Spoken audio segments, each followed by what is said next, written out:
Hi, I'm Georgia Pellegrini, chef and author of the new book, Girl Hunter. I'm a big believer that great wild game, especially the tender cuts, don't need more than a really great sauce. So I'm going to show you two of my favorite sauces today. One is a Beurre Blanc, which is just a simple butter sauce. The other is a mint vinaigrette, which is great with warm or cold dishes, especially leftover wild game. So right now I'm starting with my Beurre Blanc. What I have here is simmering of shallots, a white wine vinegar, a champagne vinegar, and just a straight white wine. So actually 2 vinegars and a white wine.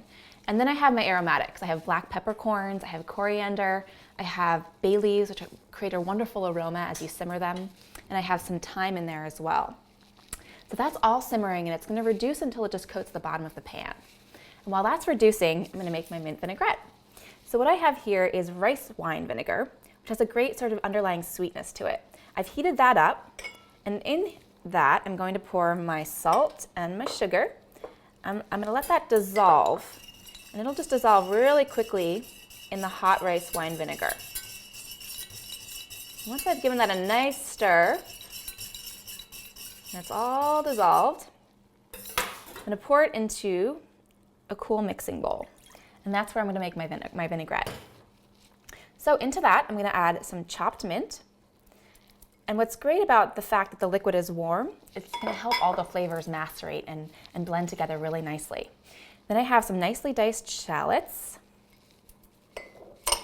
And I'm going to give that a little mix. And this is going to be sort of a chunky, thick sauce. You want to get a lot of nice mint flavor on your meat. So as this is macerating, I'm going to slowly stir in my olive oil. And this is in a case where you really want to use olive oil, a good finishing olive oil, like an extra virgin olive oil.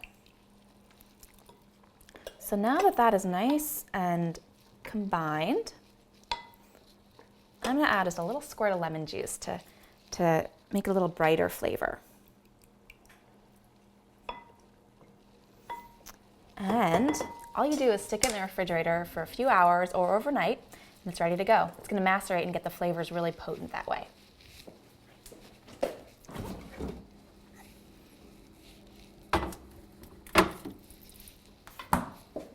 So all of my vinegars and white wine and aromatics have reduced until they're just pretty much coating the bottom of the pan. So what we're going to do is start to add cold cubes of butter. And we're going to whisk those in slowly, one at a time. And what's important is that the cubes of butter are very cold, because when you combine cold with a hot liquid, you're creating an emulsification. And the idea is that it's going to become a sort of thick, silky sauce. And you want to make sure everything stays cold so that the sauce doesn't break, the butter doesn't break and become kind of oily and greasy. So we're slowly whisking in our butter. And you want to make sure you always see at least 1 cube of butter that's solid in here, because that's going to ensure that it never gets too hot. You're basically constantly keeping it cool enough. You can see it starting to become foamy. It's starting to become thick right before your eyes. It's sort of becoming white in a creamy color. And I like to even have a couple sticks of butter, a couple slabs of butter showing, especially in the beginning when the liquid's very hot. And it's okay to keep the bay leaf in there too. You know, I think it's kind of fun to have a bay leaf kind of tossed around in your sauce as you're serving it. And the thing about Beurre Blanc is that even though it's great as a warm sauce, it doesn't reheat well. But what I love about it is that you can then store it in a ramekin or in a mason jar. And if you cool it and put it in the refrigerator, you have a compound butter flavor, a flavored butter.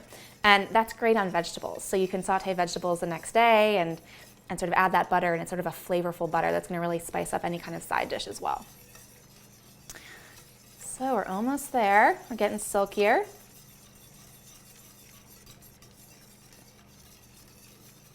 It smells really strong, but when you add that combination of the sort of mild, sweet flavored butter with the vinegar, it's a perfect balance. You have a little sweet, a little tang.